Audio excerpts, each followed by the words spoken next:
We're on the vintage sideband net.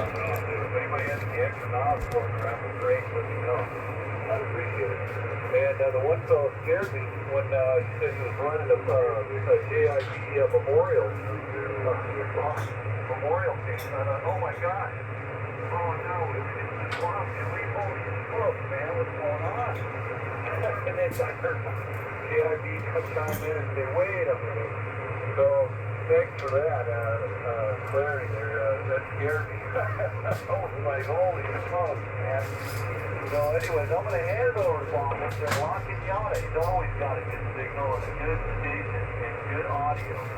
W89, JIB, who's still with us, thank the Lord. KI6 CSA.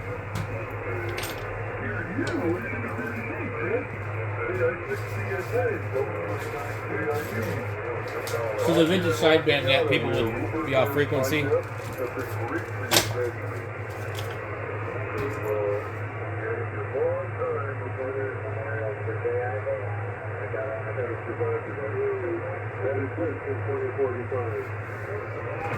So anyhow, the band is really quiet tonight. What's really bad is when the guy gets on here on the drifting radio, and then you keep turning it, and then you're not sure if where's what.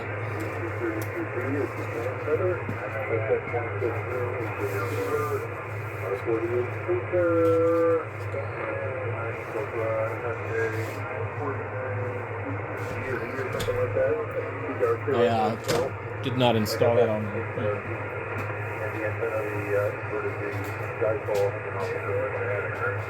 While I'm doing this, I'm taking this other printer out of the enclosure. I have done some mechanical mods for PJs, I guess, but they're probably more along the lines of repairs.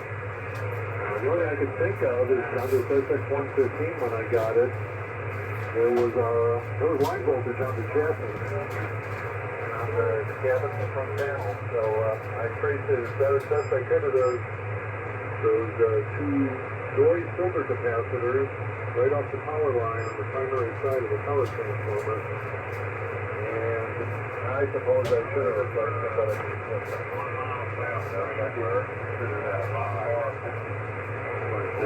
Normally I just leave stuff the way it was. Yeah, safety's involved, and then I would recommend. Here's more than one conversation. So strange. Even the way it's factory is what I've always done, but I might not always do that. Who knows? When I get more time, when I have some retirement, who knows what I might do. Anyway, so with that, I turn it over to John. W86JUS, Thanks, Bob. W89CIB, W86JUS. all night waiting. I talked to both on the antenna and Bob working on radio. I have sitting on the bench my uncle Arthur stuff happened to do with WWWSL. This line. So I used the NDFC 100 from Stephen and this thing. And I do a lot with current LSC,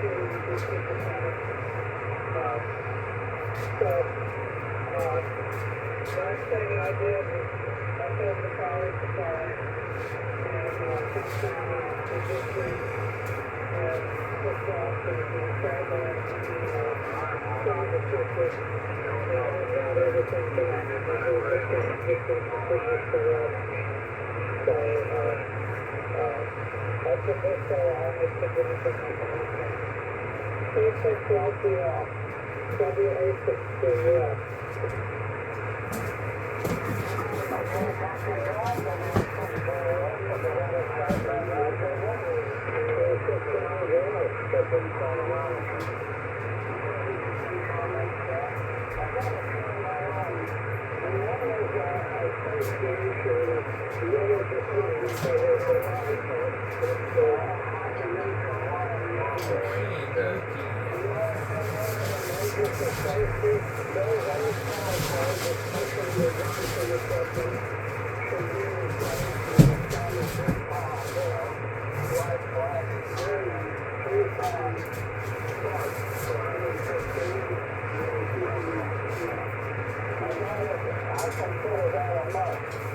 That's a safe solution. And I've done quite a few of those from other equipment other than Johnson. But that was small. We have some other equipment there more up to go. Secondly, I started a big line suppression. There was a great use of bypass capacitors across the 150 volt input line. That was primary to the transformers. I don't like more AC on the chassis. Now I understand 496 volt Simon bypass standard, but that's relatively low voltage. If you get a leaky capacitor, even so, some of those good ceramics or solid gas, they do leak, especially the older ones. And you don't want any more 150 volts or any over 10 volts from the chassis. So that's number two. Those I cut open. I don't like it. And the other one is I combine it like a into the real wall, especially on others. You'll see if you use a cheap color jack, or something that's red color and then needs to be cleaned up. I should usually replace that with a beam open much better for vehicle, better shed and so on. And I'm going to complain about ground screws. We all have to ground our chassis. That's all common ground, so that's what that's outside and so on. And I think at least the number is, I don't know if you see it, 3632, the value left, but you can't put any kind of love on it. So, I'm looking at it and no kind of modifier. But again, most of us are basic, that's kind of relevant. But the primary change that is 2-pound power cord, I can do it in magnifier, if you want to run it. Okay, back to you there. I can barely hear him.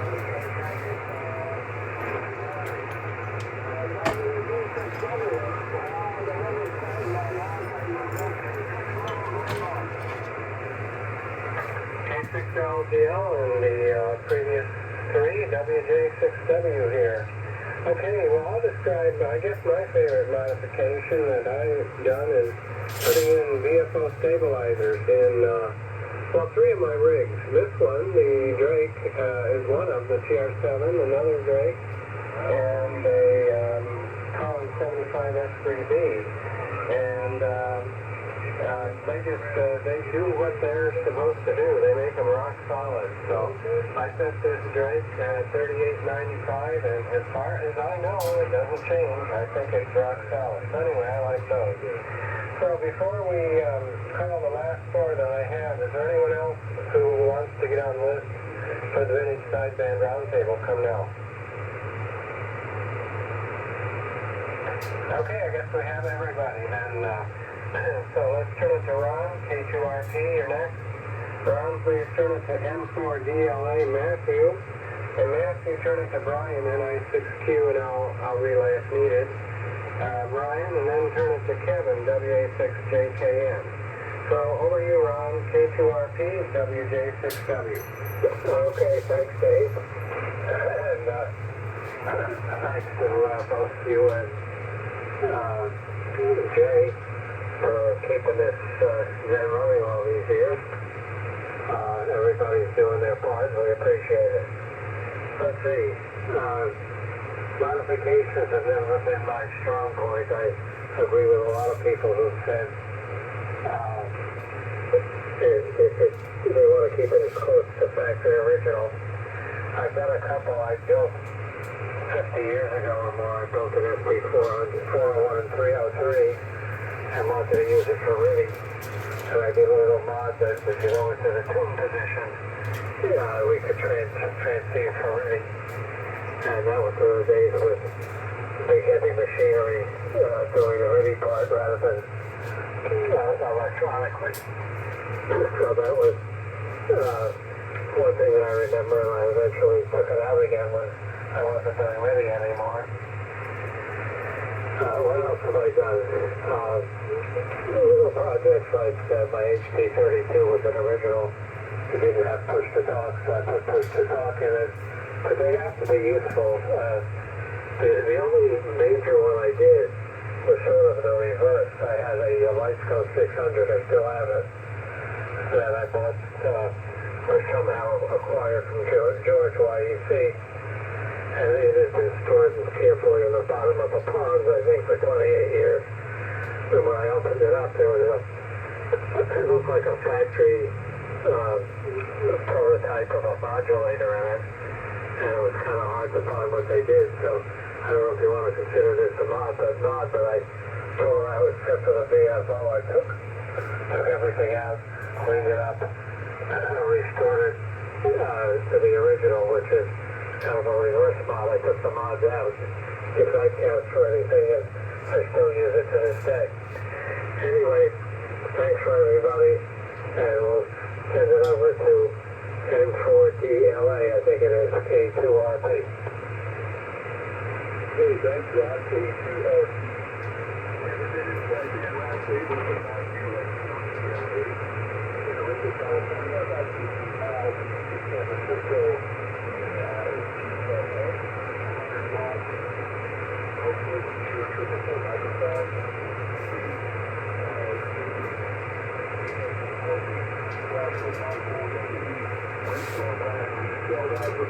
Level when the roof broke, so now it's at 20-foot level.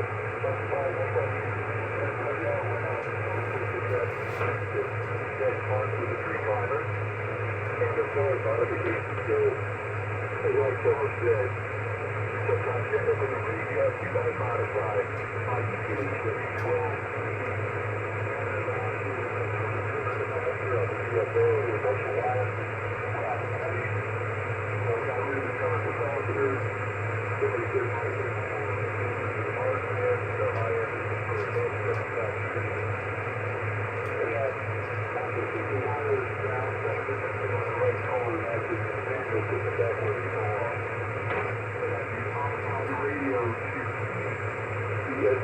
Amplifiers, used the wiring, which is much circuit in the spare output, spare RC jack from that. Because the power down a little bit, now the H74 will be 100 down the H78 for the power feed.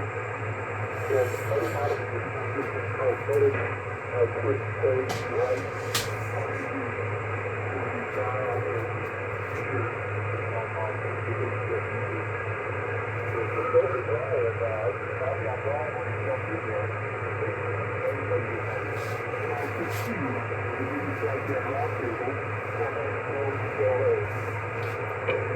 Yes, okay, N4DLA, thank you for the report.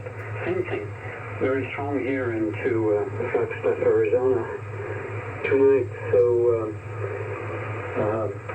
thanks for the hosts tonight, and especially you, Dave. Yes, you have a voice that's a little bit different than usual, but still good, so no problem, no worries. I'm on the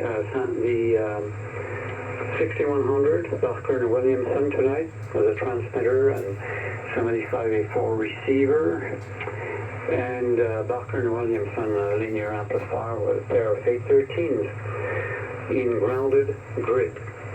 So there we go, running about 600-700 watts right now. To the question, I would like to talk about a mod that I regretted doing, okay, and I would put a very strong warning against that particular mode, and that goes for all the helicopters, receivers of the era of the SX15, the SX117, the SX88, and the such that actually have 50 kilohertz, typically IF frequency, and the selectivity different steps is done by changing and associating various capacitors and resistors to make LC filters that restrict the band or open it. These capacitors typically are either a brand Little Chief or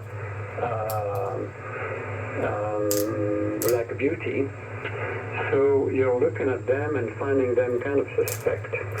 Don't touch them ever, because those particular capacitors in those particular stages will not be replaceable by anything available on the market today, because a Little Chief or a Black Beauty is actually an association per capacitor of capacitance, resistance, and inductance. And all was calculated at the time, taking those particular characteristics into effect. And if you replace them by a modern capacitor, you will never get the selectivity curve that is meant. Typically, it will be much sharper on every position. Believe it or not, many years ago I did a modification like that to an SX88, okay, which is a fine receiver. I was never able to bring it back to its original specs. So, furthermore, in that particular scheme there, those capacitors do not see any high voltage on either side of them, okay? So if they have small leaks, internal leaks, which they might have, it's not a big deal. Leave them alone. Don't do anything to them. Otherwise, you're going to really ruin the selectivity curves of the receiver. So that's what I wanted to say, and I learned at my own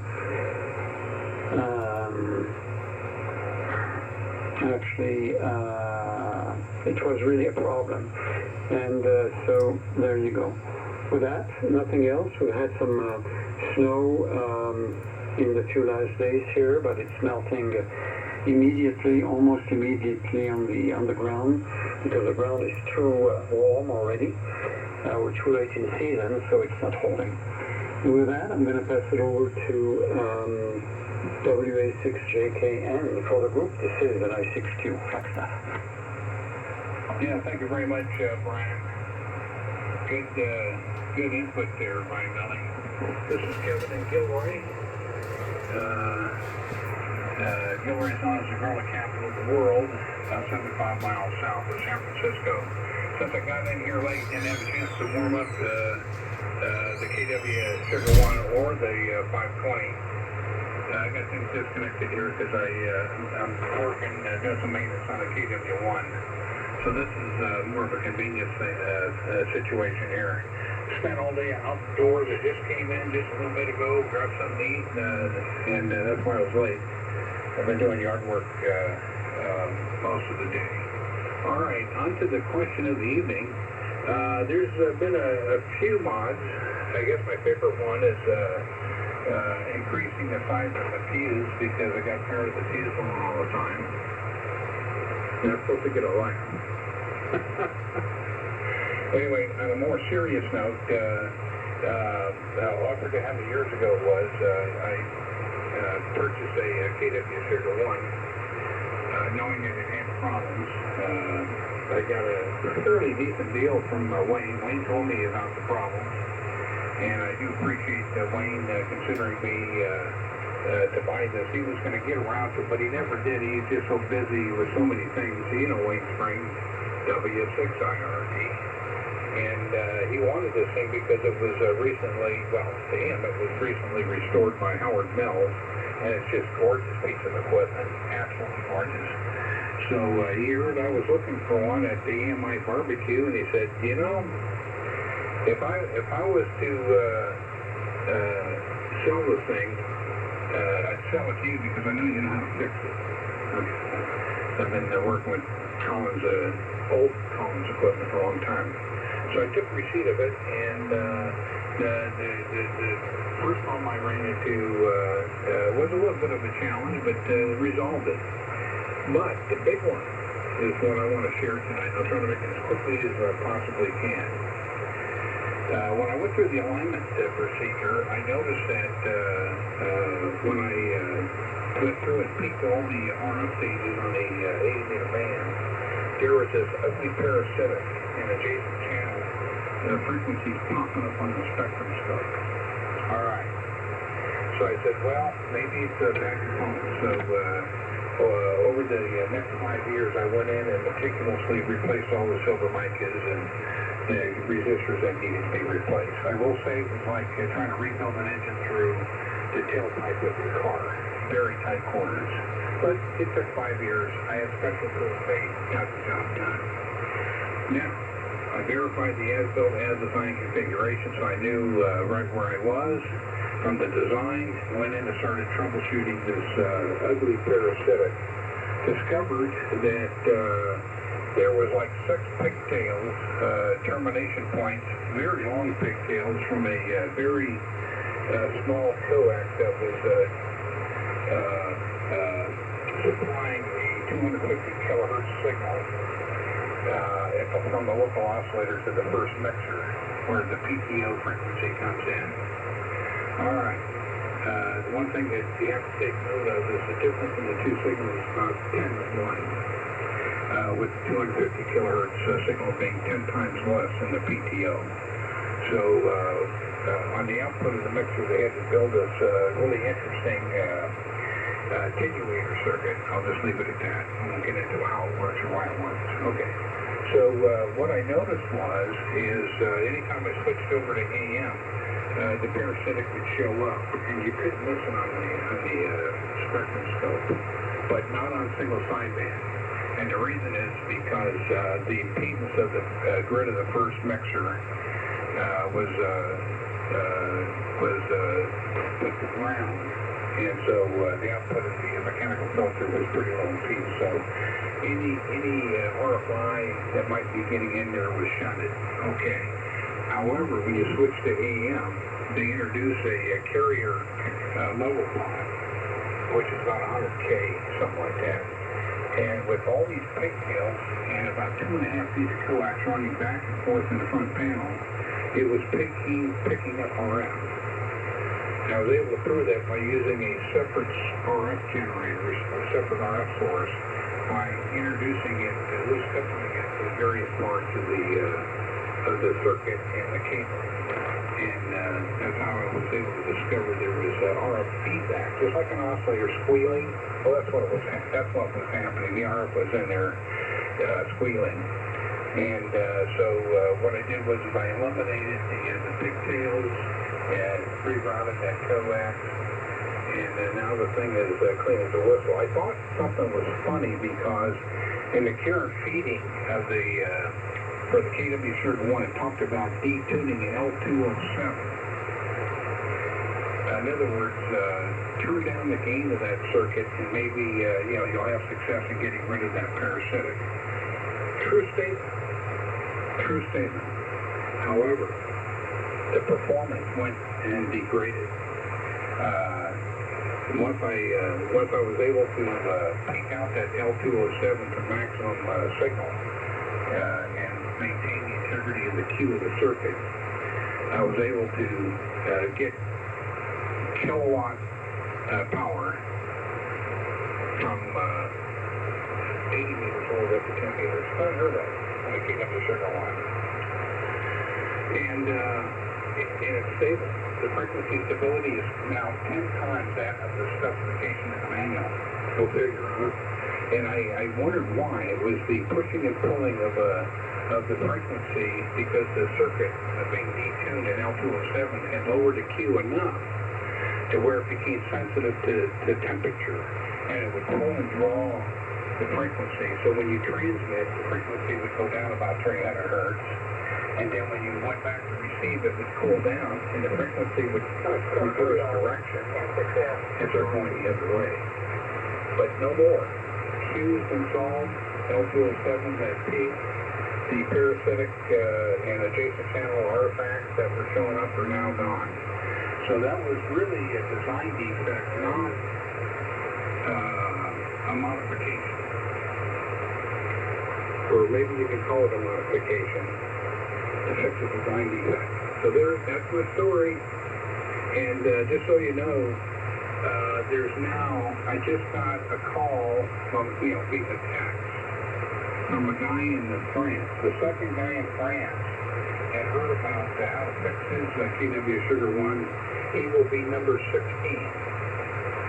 Number 15 implemented the change, and he is so happy he's inside himself. So I'm very happy about that. Over to Dave, WJ6W. Thank you for running things tonight on the group. Appreciate it. Job well done. WA6JKM. Okay, Kevin, WA6JKM, WJ6W. Well, sounds like a simple solution to a complicated problem there. So, okay, well, with that, we'll close the Vinny Sideband Roundtable for tonight, and thank everybody. It was some very interesting responses. Everyone had something to contribute. Unmodifying and correcting things, that's a good response, and a lot of the others very well. But I think I'll award it to Brian. It was a nice warning you're the one, I guess, who did a mod you really regret. An attempt to improve something or replace capacitors, which is sometimes routine with us on this old stuff. But thanks for the warning on that. So we'll give you the golden cup for tonight, Brian. Would you like to make a comment? Go ahead. Oh, well, thank you. I'm very honored. I'll make some space on the shelf to put this additional one, Dave. And, well, I think it's a fair warning. And if you want to try it, you'll see what I mean. So thank you, Dave, and I'm very honored. Back to you. Okay, very good. Well, thanks everybody again for chipping in tonight, and we'll say good night from Tarzana, and everyone have a good week. WJ6W. Chief, real quick, W62 here. I got Wayne, KB7OQJ, or KB6OQJ. No, he wanted to tell everybody hello. Well, Wayne, hello, gosh. I'll let you know I'm still running that Atlas you gave me, working great, and we hope to hear you on the air sometime. WJ6W. Yeah, he's giving the thumbs up. He's listening on KFS, and we're still coaxing him to get his antenna back up in the air. Well, hopefully we'll get him back on the air soon. But anyway, Dave, great roundtable tonight. Great questions. Thanks for everything you did. And we'll talk to you soon. W62 73 will be clear.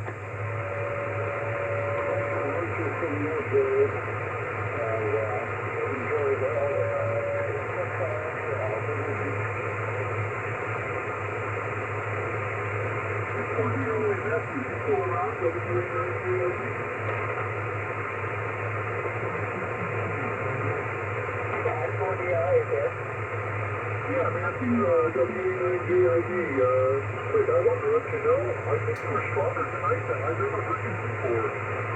So, yet with a compromised antenna. So I'm wondering if, that connection to your antenna has got to partially remedied by little message. Thoughts on that, Becky? Well, it fell out, and if it were a road broke, the antenna's fine, it was a road broke, even though I had a schedule, even a pulley, and it's been up 15 years, so it was fine. But now it's more of an SBIS, because the other half is about 20 feet. And I can probably do a push on the hillside above the house. So it's about 20 feet off the ground, but it's almost totally horizontal. So I'm getting SBIS, I think, but the SWR is higher. It used to be flat, now it's about 1.7. So maybe I should retire that tree climber. But yeah,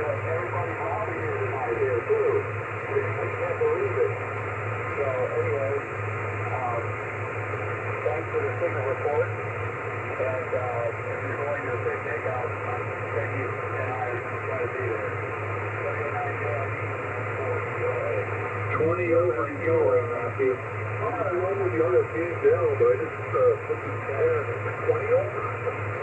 So whatever you're in center, he's playing for your station. So I lost the point for the guy lifted up higher. Usually higher more quickly, but anyway, I don't have any real good RFI for it. But it's so nice to do with a much stronger signal here. Anyway, just wanted to pass that along. I know there's other folks who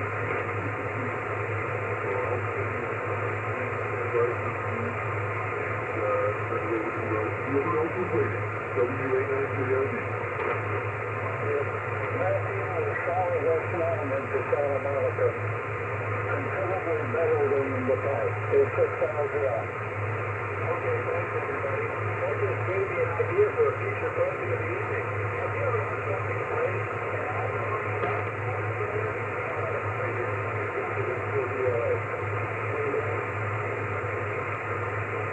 Go ahead, contact.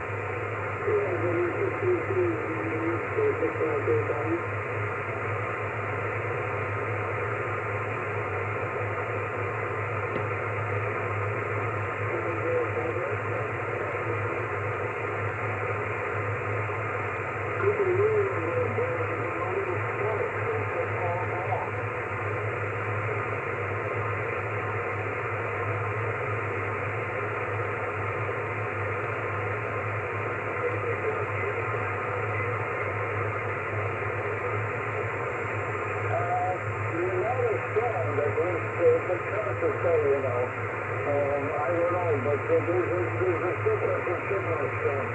There's somewhat less, I would say. Okay, yeah, I switched to the forward dipole that's at 40 feet, but it's only 90 feet long. It's not full size for 75. Alright, thanks for the report. Thanks for the LPL and the WS and then for the GLA. Night. Okay, well, you know what I'm going to say. This is that particular antenna setting. It takes to get the job done. 42. Put your arm on his level down.